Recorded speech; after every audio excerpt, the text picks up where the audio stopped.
Subukan nyo namang tumayo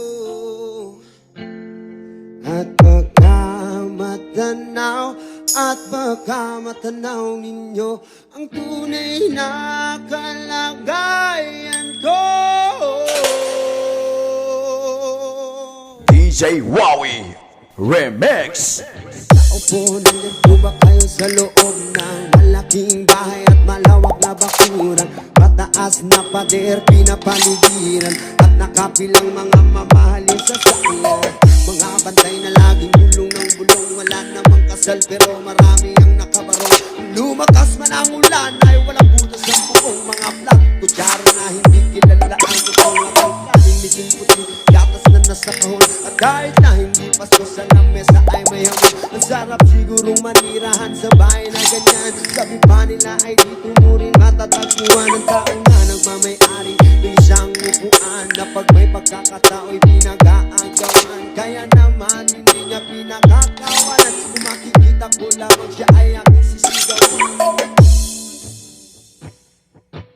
Kayo po na nakaupo, subukan nyo lamang tumayo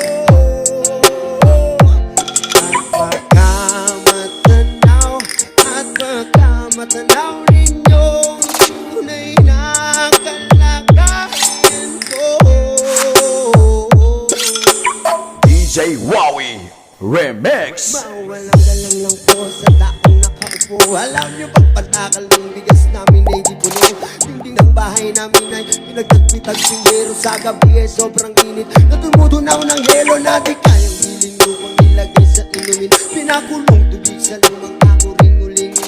Gamit ang panggatong na inanod lamang sa estero. Pinagsisiluin ko sinina sa umagayaman paano ang ako. Inay na may kayaman ang isang kaldero na nagagamit ng pagkangaking ng maay sumweldo. Pero kulang na kulang pa rin ulam na tuyot asin ng 50 pesos sa magapoy pagkakasyahin.